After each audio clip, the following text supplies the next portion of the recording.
जय हिंद। तो स्वागत है फिर से आपका अपना यूट्यूब चैनल अध्ययन सागर बाय डीके में। तो चलिए फटाफट शुरू करते हैं क्लास को बिना टाइम गवाए हुए। टाइम काफ़ी अमूल्य चीज़ होता है। मोटिवेशनल लाइन दिया गया है, कुछ हम मोटिवेशनल लाइन देख लेते हैं, फिर क्लास को शुरू करते हैं बिना टाइम गवाते हुए। और चैनल पर जो भी नए हैं चैनल को सब्सक्राइब करके नोटिफिकेशन कॉल कर लीजिएगा, ताकि जो है आपको नोटिफिकेशन सही समय पर पहुँच जाए और आप लोगों तक नोटिफिकेशन पहुँचाने में मुझे काफ़ी जो सो सुविधा हो, दिक्कत ना हो। ठीक है, तो चलिए क्लास को शुरू करते हैं। देखते हैं पहला मोटिवेशनल है कि बुलंद हो हौसला तो मुट्ठी में हर मुकाम है। बुलंद हो हौसला तो मुट्ठी में हर मुकाम है, मुश्किलें और मुसीबतें तो ज़िंदगी में आम है। यानी कि मुसीबतें और मुश्किलें तो हैं ज़िंदगी में आम है, यानी कि मुश्किलें और मुसीबत तो ज़िंदगी में आना ही आना है। और बुलंद होगा हौसला तो मुट्ठी में हर मुकाम होगा। तो ना संघर्ष ना तकलीफ़ ज़िंदगी में, ना संघर्ष ना तकलीफ़ होगा तो खाक मजा है जीने में। और बड़े बड़े तूफान थम जाते हैं जब कुछ करने का आग लगा हो सीने में। ठीक है, तो समस्या का ना पार्ट ऑफ लाइफ है और इसकी खोपड़ी में छेद करना आर्ट ऑफ लाइफ है। तो चलिए क्लास को शुरू करते हैं। आप लोग को डेली की तरह हम लोग पढ़ने वाले हैं दहन, यानी जल। दहन किसको कहते थे? जो जलता है। तो दहन के लिए आवश्यक शर्तें इस पढ़ लिए थे पिछला वीडियो में। क्या दहन के लिए, यानी कि कोई भी चीज़ जलने के लिए जो हम लोगों को तीन चीज़ों की शर्त होता है। पहला होता है दहनशील पदार्थ की उपस्थिति, यानी कि वह पदार्थ जो होना चाहिए वो जलने वाला होना चाहिए। कैसा होना चाहिए? वो जलने वाला पदार्थ होना चाहिए। कैसा होना चाहिए? जलने वाला पदार्थ होना चाहिए। दूसरा है कि दहन की पोषक पदार्थ की उस उपस्थिति होना चाहिए, यानी कि दहन के पोषक पदार्थ की उपस्थिति होना चाहिए। तीसरा था ज्वलन ताप की प्राप्ति। तो चलिए इसके बारे में काफ़ी डिटेल से जानते हैं। तो अभी तक चैनल पर नए हैं तो चैनल को सब्सक्राइब कर लीजिएगा। ठीक है, अभी तक चैनल पर नए हैं तो चैनल को सब्सक्राइब करके, ठीक है, सब्सक्राइब करके नोटिफिकेशन कॉल कर लीजिएगा। और मेरा मेहनत को बेकार मत जाने दीजिएगा, वो स्टूडेंट तक पहुंचा दीजिएगा जो स्टूडेंट तक पढ़ना चाहते हैं। ठीक है, तो आप लोग के सपोर्ट के बगैर अधूरा रहेगा, क्योंकि हम आप लोग तक पहुंचा दिए और आप लोग से आशा नहीं पूर्ण विश्वास है कि आप लोग ज़्यादा से ज़्यादा शेयर करेंगे। तो चलिए पहला नंबर दिया गया है दहनशील पदार्थ की उपस्थिति कैसी होना चाहिए, उसके बारे में जान लेते हैं। तो दहनशील पदार्थ की उपस्थिति के बारे में, यदि बालू, ईंटा, शीशा, मिट्टी, पत्थर आदि को जलाने का प्रयास किया जाए, आदि यानी ईंटा, पत्थर, बालू को हम जलाने का प्रयास करेंगे तो ये जलेगा? नहीं जलेगा। जलाने का प्रयास किया जाए तो यह जल नहीं सक पाता है। क्या कर पाता है? यह जल नहीं सकता है, क्योंकि ये अदहनशील पदार्थ है।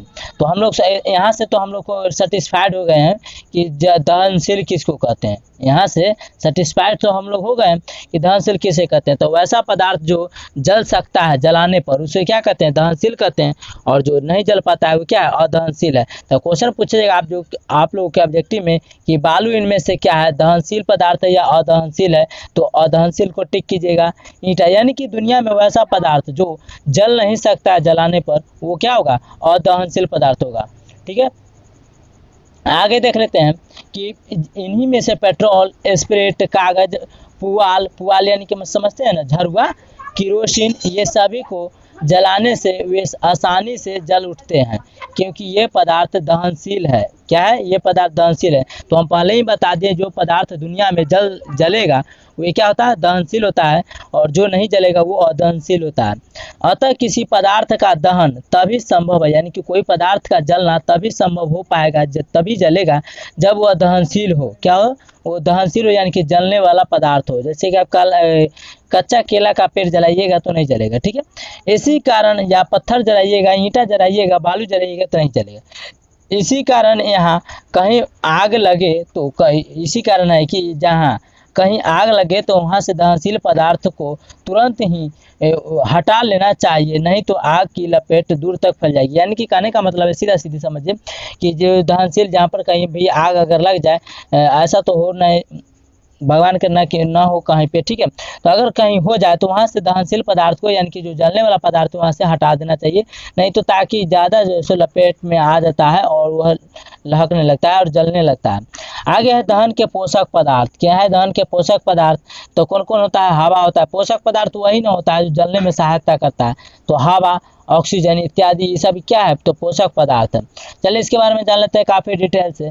तो कमरे में यदि मोमबत्ती को जलता हुआ छोड़ दिया जाए, यदि कमरा यानी रूम में मोमबत्ती को जलता हुआ छोड़ दिया जाए तो वह क्या कहते हैं, जलती रहती है। लेकिन शीशे के एक बर्तन से ढक देने पर या कोई भी बर्तन को ढक दीजिए, थोड़ी देर के बाद देखिएगा कि वह मोमबत्ती क्या रहता है, बुझा हुआ रहता है, यानी कि बुतायल रहता है। ठीक है, इसका कारण यह है कि ढक देने से उसे जलने के लिए हवा या ऑक्सीजन नहीं मिल पाती है, अतः दहन की क्रिया के लिए हवा आवश्यक है, इसीलिए हवा को दहन का पोषक पदार्थ कहा जाता है। यानी कि ऐसे समझ लिए पोषक पदार्थ किसे कहते हैं, तो वैसा पदार्थ जो जलने में सहायता करता हो, मदद करता हो, उसे क्या कहते हैं, पोषक पदार्थ हो। जैसे कि हवा, आप मोमबत्ती ले लीजिए या कोई दिया बार दीजिए, ठीक है, और गिलास या लोटा से ढक दीजिए, देखिएगा कि वो हटाकर तो बुता है, यानी कि बुझा हुआ रहता है। ठीक है, बुतायल रहता है। ठीक है, आगे है ज्वलन ताप की प्राप्ति। तो जिस न्यूनतम ताप पर कोई पदार्थ जलना प्रारंभ करता है, उस ताप को उस पदार्थ का ज्वलन ताप कहते हैं। यानी कि कोई भी पदार्थ जलने के लिए कितना टेम्परेचर, कितना आग होना चाहिए। तो जिस न्यूनतम ताप पर कोई पदार्थ जलना प्रारंभ करता है, कम से कम हीट ऊष्मा पर, उस ताप को क्या कहते हैं, तो उस पदार्थ का ज्वलन ताप कहते हैं। आगे कुछ दिया गया है, इसके बारे में जान लेते हैं। क्लास काफ़ी इंटरेस्टिंग होने वाला है, तो वीडियो अच्छा लगे तो लाइक जरूर कीजिएगा। चैनल पर नए हैं तो चैनल को सब्सक्राइब करके नोटिफिकेशन को जरूर और कर लीजिएगा।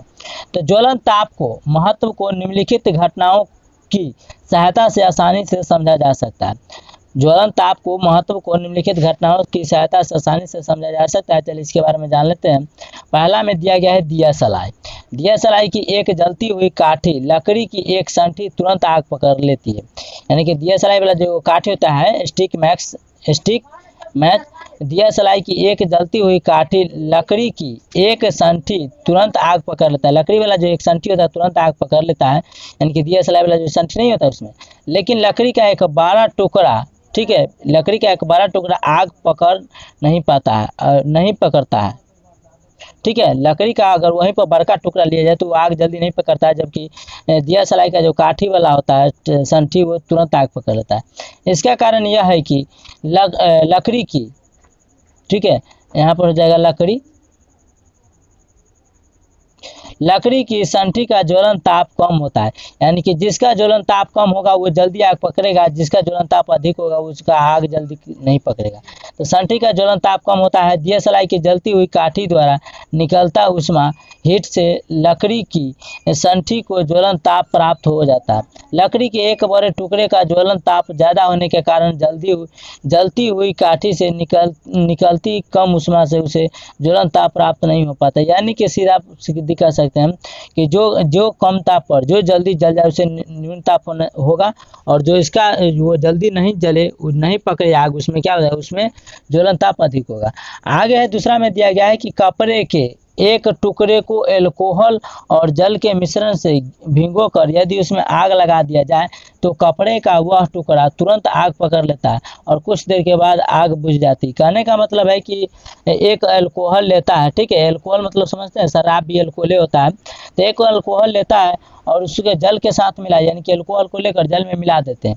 जैसे कि मान कर चलिए मिट्टी तेल, कड़वा तेल और पानी को मिला दीजिए और उसमें बत्तियार लगा के जलाइए, तो देखिएगा जितना तेल रहेगा वो सभी तक जलेगा, और तेल जलने के बाद वो कपड़ा जो है नहीं जाए। यानी कि पानी में तेल मिला दीजिए, मटिया तेल हो जो या केरोसिन तेल, मटिया तेल या सरसों तेल, उसको मिला दीजिए और उसमें एक कप मिलाकर कपड़ा को भिंगा कर सलाई बार दीजिए, तो देखिए कपड़ा लहकने लगेगा।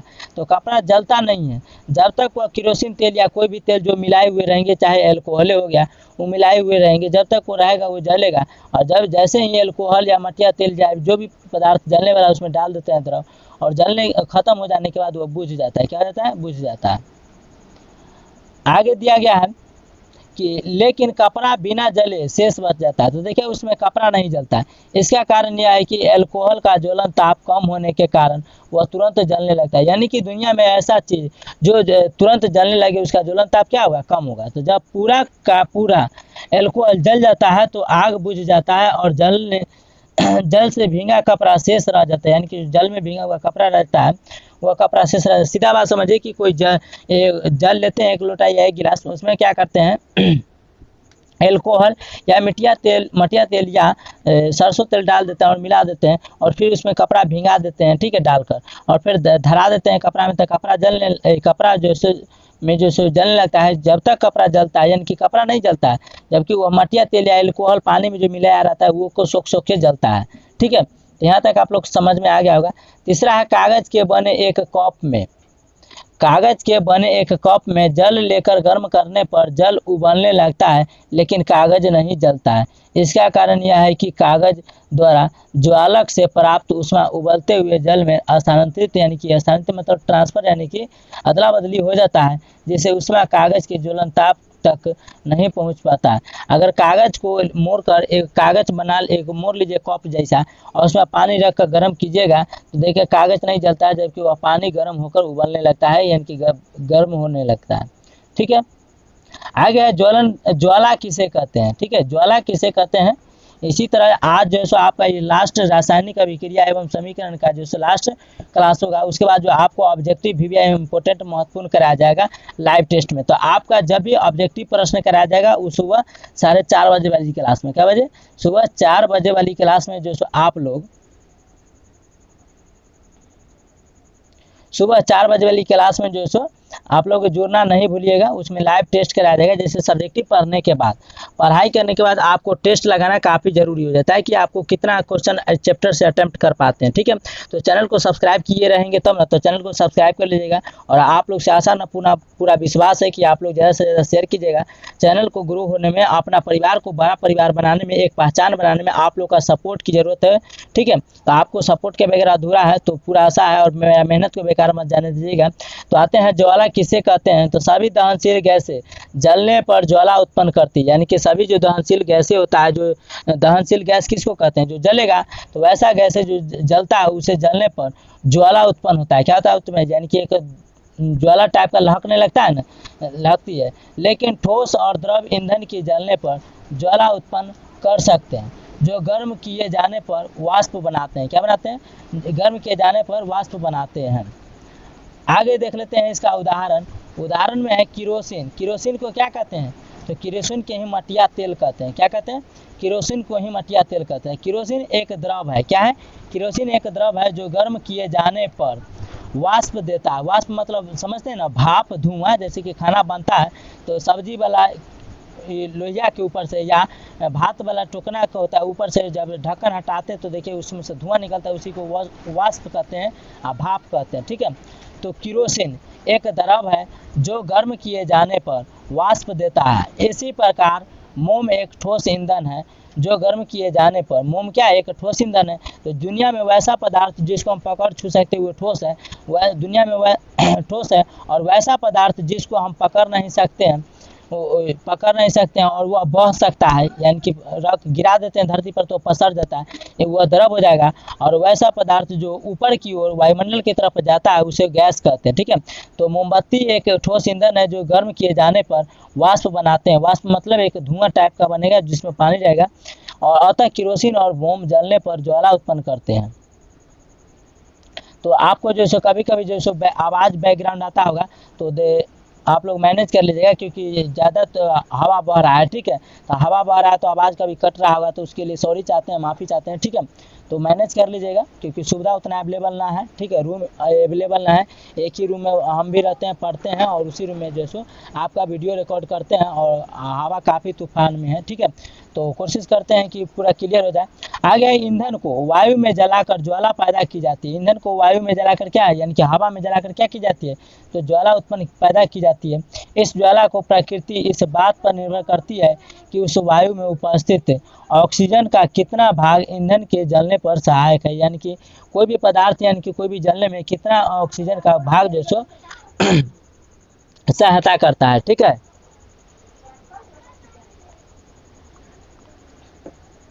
आगे देख लीजिए कि ऑक्सीजन की पर्याप्त आपूर्ति होने पर, यानी कि ऑक्सीजन कितना चाहिए, अगर कोई भी पदार्थ को जलने के लिए ऑक्सीजन कितना चाहिए, अगर उतना मिल जाता है तो क्या होता है। ठीक है, तो ऑक्सीजन की पर्याप्त यानी कि जितना आवश्यकता होता है, जरूरी होता है, उतना मिलने पर क्या होगा, तो इसमें ईंधन का पूर्ण दहन होता है। तो क्वेश्चन पूछा जाएगा कि ऑक्सीजन की पर्याप्त यानी कि जितना आवश्यकता है कोई भी पदार्थ जलने के लिए, अगर उतना पदार्थ यानी कि ऑक्सीजन मिल जाए तो क्या होगा, तो इसमें ईंधन जो है सो पूर्ण तरह से अच्छी तरह से जलेगा नहीं, धुआं धड़क कर होगा। ठीक है, इसमें निर्मित ज्वाला का रंग नीला होता है। क्या होता है? नीला होता है। जो अच्छी तरह से जलता है उसमें क्या होता है, जो ज्वाला यानी कि जो लहक रहा होता है, ठीक है, जिसको कहते हैं धा पे कछो, तो धा जो होता है लहक रहा होता है, उसका रंग क्या होता है? नीला होता है।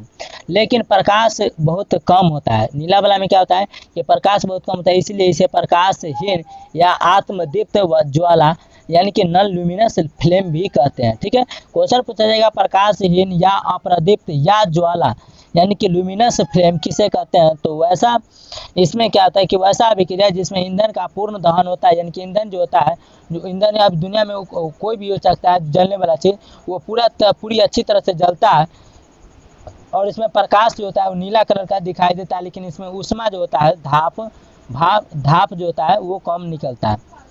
उदाहरण में देख लीजिए आप लोग, कहता है कि बत्ती वाले स्टोव में, एक बत्ती वाला स्टोव जो होता है स्टोव, उसमें विक स्टोव कहते हैं। क्या कहते हैं? Wick stove. केरोसिन तेल कर यानी कि मटिया तेल डालकर ज्वाला उत्पन्न की जाती है। इसका कारण यह है कि स्टोव की बत्ती सचिंद्र पर्दे से घिरी रहती है। पर्दे के छिद्रों से होकर यानी कि होल से होकर बत्ती के निकट यानी कि नज़दीक वायु में प्रवेश करती है। क्या कहते हैं? वायु में प्रवेश करती है, जिससे जो केरोसिन के वाष्प में पर्याप्त ऑक्सीजन मिश्रित हो जाता है। अतः केरोसिन का पूर्ण दहन होने से यानी कि केरोसिन तेल यानी कि मटिया तेल के पूरा जलने से स्टोव में उत्पन्न ज्वाला प्रकाशहीन होती है। क्या होता है? प्रकाशहीन यानी कि लाइट वो नहीं देता है। ठीक है, उसके बाद देख लेते हैं ऑक्सीजन की अपर्याप्त आपूर्ति होने पर, यानी कि ऑक्सीजन जितना चाहिए उतना नहीं मिलेगा तो इसी को क्या कहते हैं? अपर्याप्त आपूर्ति। तो इसमें क्या होता है कि इसे ईंधन का पूर्ण दहन नहीं होता है। इसमें क्या होता है? तो इसमें ईंधन का पूर्ण दहन नहीं होता है। डिस्क्रिप्शन में दिए गए लिंक पर आप लोग जो ज्वाइन जरूर कर लीजिएगा। इंस्टाग्राम, टेलीग्राम, फेसबुक अध्ययन सागर बाय डीके, ठीक है, अध्ययन सागर बाय डीके ऑफिशियल करके आएगा। और डिस्क्रिप्शन में दिए गए व्हाट्सअप लिंक पर भी आप जुड़ जाएगा कि काफ़ी वहाँ से आप लोग को नोट्स मिल जाएगा। ठीक है, अगर नोट्स जो भी लेना चाहते हैं कि हम लिखने में टाइम बर्बाद नहीं करें, हम उसको प्रिंट आउट करवा लेते हैं, निकलवा लेते हैं, डायरेक्ट पढ़ लेते हैं, पास जो सो अपना टारगेट को अचीव कर लेते हैं, प्राप्त कर लेते हैं। ठीक है, तो यहाँ पर देख लीजिए, ऑक्सीजन की अपर्याप्त यानी कि जितना ऑक्सीजन चाहिए कोई भी पदार्थ को जलने के लिए उतना नहीं मिलेगा तो क्या होगा? तो इसे ईंधन का पूर्ण दहन यानी कि इसमें क्या होता है कि इसमें ईंधन का पूर्ण दहन नहीं होता है, यानी कि पूरी तरह से अच्छी तरह से या कोई भी ईंधन हो वो नहीं जल पाता है।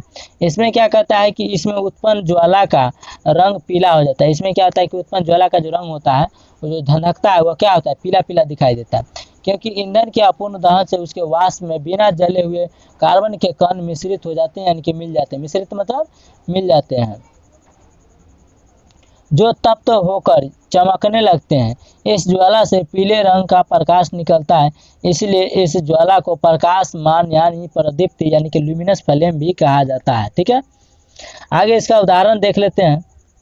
उदाहरण काफ़ी समझ में आ जाता है अच्छी तरह से। आगे कहता है कि लैंप में, अगर परिभाषा के तौर पर समझ में नहीं आएगा तो उदाहरण में जरूर समझ में आएगा। कहता है लैंप में केरोसिन जलाने पर, लैंप में यानी कि जो लालटेन होता है उसमें अगर केरोसिन तेल यानी मटिया तेल जलाते हैं तो उत्पन्न जो ज्वाला पीली एवं प्रकाशमान होती है। जब लैंप में यानी कि लालटेन में जब केरोसिन तेल यानी मटिया तेल जलाते हैं तो उसमें देखिएगा प्रकाश जो होगा वो पीली रंग का होगा और प्रकाशमान होती है। इसमें केरोसिन को जलाने के लिए पर्याप्त वायु या ऑक्सीजन की आपूर्ति नहीं हो पाती है। इसके अलावा इस लैंप की बत्ती चारों ओर से इस चिमनी से घिरी रहती है, जिसे वायु का मुक्त प्रवेश बाधित हो जाता है। तो वास्तविकता है कि जो भी पदार्थ अच्छी तरह से नहीं जलेगा तो धुआएगा, ज़्यादा धुआएगा तो वो देखिएगा कि धुआं उसका पीला पीला, और भाप भी रहेगा तो पीला पीला होता है। ऑक्सीजन की बिना ऑक्सीजन की उपस्थिति वाला में जो जलेगा, ठीक है, तो आपूर्ति में जलती है। जैसे इसके वाष्प के बिना जले हुए कार्बन के कण मिश्रित हो जाते हैं। ये कण ऊपर उठकर यानी कि वायुमंडल में जाकर ज्वाला में गर्म होकर चमकने लगते हैं, जिससे ज्वाला का रंग पीला हो जाता है। अगल का देख ले, मोमबत्ती का ज्वाला। अगलका में है मोमबत्ती का ज्वाला। तो मोमबत्ती का ज्वाला क्या आता है? यानी कि जब ज्वाला मतलब ऐसे समझिए कोई भी चीज़ जलाते हैं तो जो ऊपर धधकते नहीं रहता लाल लाल, यानी तो उसको क्या कहते हैं, तो ज्वाला कहते हैं। तो मोमबत्ती का ज्वाला समझ लेते हैं। तो मोमबत्ती एक ज्वलनशील पदार्थ है, ये सभी को पता है। जो दुनिया में वैसा पदार्थ जो जल सके आसानी पूर्वक, उसे क्या कहते हैं, तो ज्वलनशील पदार्थ कहते हैं। तो जो मोमबत्ती एक ज्वलनशील पदार्थ है जो मोम की बनी होती है। मोमबत्ती किसके बनी होती है, मोम की बनी होती है। बस आसान से आसान भाषा में लिखे हैं। मोम जो है सो मोम ठोस हाइड्रोकार्बनों का मिश्रण होता है। क्वेश्चन पूछा जाएगा मोम जो होता है किस हाइड्रोकार्बनों का मिश्रण यानी कि मिलावट होता है, तो ठोस हाइड्रोकार्बनों का मिश्रण होता है, तभी तो हम मोमबत्ती को पकड़ सकते हैं। मोमबत्ती को जलाने पर मोम पिघलकर बत्ती में ऊपर चढ़ता है।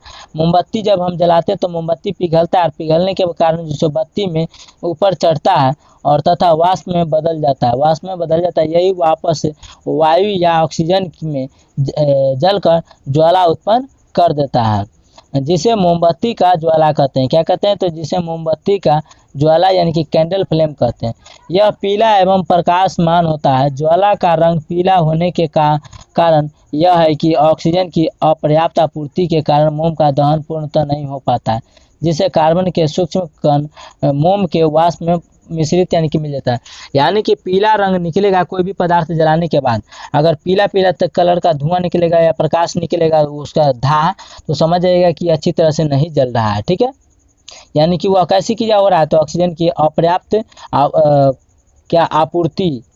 ठीक है, अगला स्टेप है कि मोम की ज्वाला की बनावट कैसी होती है। तो मोम की ज्वाला में मुख्यतः 3 भाग होते हैं। मोम की ज्वाला की बनावट में मुख्यतः कितने भाग होते हैं, तो 3 भाग होते हैं। ठीक है, ये तीनों को पढ़ लेते हैं।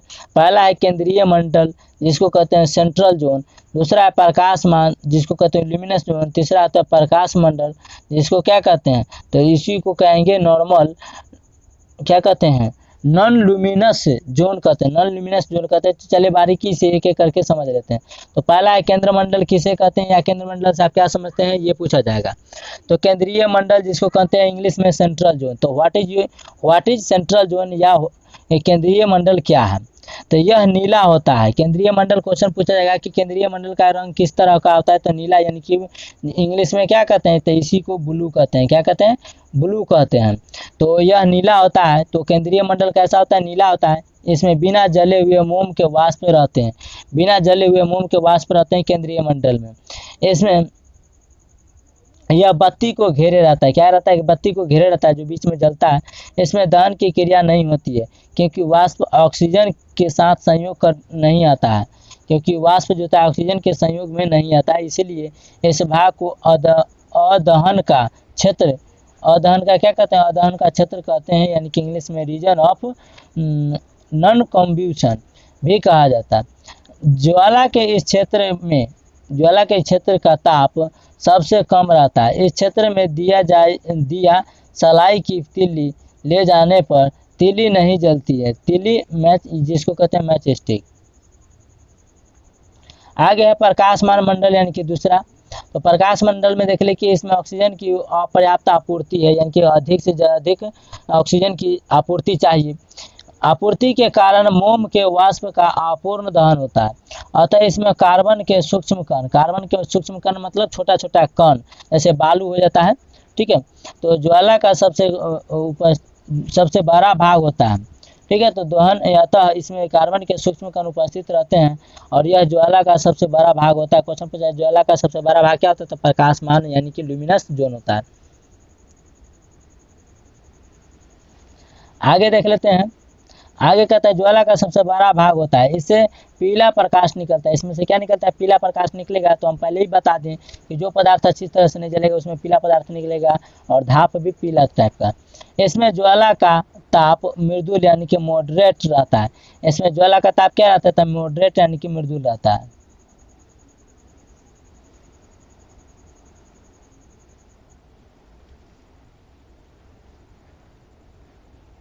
आगे है प्रकाश मंडल। क्या है, तो प्रकाशहीन मंडल जिसको कहते हैं non luminous zone.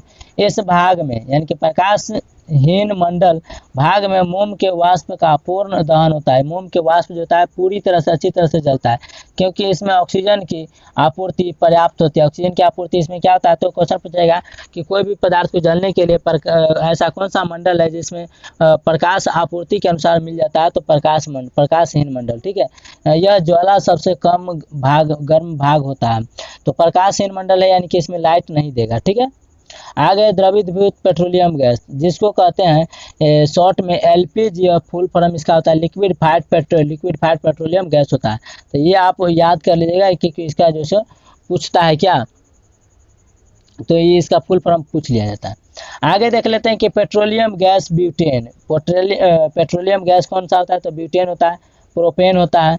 Butane, propane और एथेन, ये तीनों के तीनों क्या है, तो ये सभी के सभी पेट्रोलियम गैस ब्यूटेन, प्रोपेन और एथेन का क्या है, तो यह रखवाला है। क्या है, रखवाला है, यानी कि मिश्रण है। तो पेट्रोलियम गैस जो होता है, पेट्रोलियम गैस यानी कि गैस सिलेंडर होता है, उसमें ब्यूटेन होता है। ब्यूटेन का सूत्र पूछे तो C4H10 होता है। उसके बाद प्रोपेन का पूछे तो प्रोपेन होता है C3, कार्बन 3 गो, हाइड्रोजन 8 गो, और एथेन में पूछे तो कार्बन 2 गो और हाइड्रोजन 6 गो का मिश्रण होता है ब्यूटेन प्रोपेन में। लेकिन इसका मुख्य अवयव ब्यूटेन है। इसका मुख्य अवयव क्या है, ब्यूटेन है। तो क्वेश्चन पूछा जाएगा कि सबसे मुख्य अवयव एलपीजी में कौन है, तो ब्यूटेन हो जाएगा। ब्यूटेन का सूत्र क्या होता है, तो C4H10 होता है, यानी कि कार्बन 4 गो, हाइड्रोजन 10 गो। ब्यूटेन, प्रोपेन और एथेन तीव्रता से यानी कि तेजी से जलकर पर्याप्त उष्मा, यानी कि जितना उष्मा चाहिए उष्मा प्रदान करता है, इसलिए पेट्रोलियम गैस को एक उष्मा ईंधन कहते हैं। क्या कहते हैं, तो इसीलिए पेट्रोलियम गैस को क्या कहते हैं, तो कोष्कीय ईंधन कहते हैं। क्वेश्चन ऑब्जेक्टिव में पूछा जाएगा कि कोष्कीय ईंधन किसे कहते हैं, तो आप लोग अच्छी तरह से उसको डिफाइन कर दीजिएगा। तो पेट्रोलियम गैस एक उत्तम ईंधन है। दाब बढ़ाने पर ये तीनों गैसें आसानी से द्रवीभूत हो जाती हैं, यानी कि द्रव में बदल जाता है। इस द्रव को द्रवीभूत पेट्रोलियम गैस यानी कि लिक्विफाइड पेट्रोलियम गैस कहते हैं, जिसको इंग्लिश में शॉर्ट में एलपीजी कहते हैं। यह खाना बनाने के उपयोग में आने वाली सामान्य गैस है। एलपीजी के जलने पर निम्नलिखित अभिक्रिया होती है, उसके बारे में भी बताएंगे। लेकिन एलपीजी का फुल फॉर्म होता है लिक्विफाइड पेट्रोलियम गैस होता है, और यह खाना बनाने में उपयोग होता है। जो हम खाना बनाने के लिए गैस लाते हैं वो यहाँ पर देख लीजिए, कार्बन 4 गो, हाइड्रोजन 10 गो, 13 और 13 दूना 26 ऑक्सीजन है। कितना है, तो 26 ऑक्सीजन है। और तो इसको संतुलित कर लेते हैं, तो देखिए यहाँ पर ये पहला वाला प्लस होता है, खाली गैस नहीं रहना चाहिए प्लस। उसके बाद हाइड्रोजन ये माइनस हो जाएगा, फिर यह माइनस हो जाएगा क्योंकि ऑक्सीजन है, यानी गैस है। तो ये प्लस वाला जो इससे दोस्ती करेगा तो बनाएगा क्या, CO2। क्या बनेगा, तो यहाँ बनेगा CO2। क्या को बनेगा, तो यहाँ पर देख लीजिए कि ऑक्सीजन यहाँ पर 2 गो है, और यहाँ 4 दूनी 8 गो, 4 2 6 6 2 8 गो, तो यहाँ पर क्या हो जाएगा, तो 8 हो जाएगा। क्या हो जाएगा, 8 हो जाएगा CO2। फिर कहता है कि H2O, फिर क्या बचता है, तो ये बचता है हमारा H2O बचता है। तो ये हमारा H2O बच जाता है। यहाँ तक आप लोग को क्लियर हो गया होगा। चलिए, तो आज के लिए इतना ही, मिलते हैं नेक्स्ट ऑब्जेक्टिव क्लास में, सुबह वाली क्लास में 4:30 बजे। तो आप लोग तैयार रहिएगा, कमेंट्स में बताइएगा कि आप लोग का कैसा लग रहा है। और सुबह क्वेश्चन बैंक वाली और जो ऑब्जेक्टिव, जितना ऑब्जेक्टिव जो होगा ना, आप लोग का ऑब्जेक्टिव प्रश्न जितना होगा आपको सुबह हमें मिलेगा। कितना मिलेगा, सुबह हमें मिलेगा 4:30 बजे। ठीक है, 4:30 बजे सुबह में मिलेगा लाइव क्लास में। ठीक है, लाइव क्लास में। तो आज के लिए इतना ही, थैंक यू, जय हिंद। और आशा न पूर्ण विश्वास है कि आप लोग शेयर करेंगे, सब्सक्राइब करेंगे और अपना परिवार को एक बड़ा सा परिवार पर एक पहचान बनाएंगे। आप लोग का पूरा विश्वास है। तो चलिए मिलते हैं नेक्स्ट क्लास में। आज के लिए इतना ही, थैंक यू, जय हिंद। चैनल पर नए तो चैनल को सब्सक्राइब करके नोटिफिकेशन कॉल कर लीजिएगा।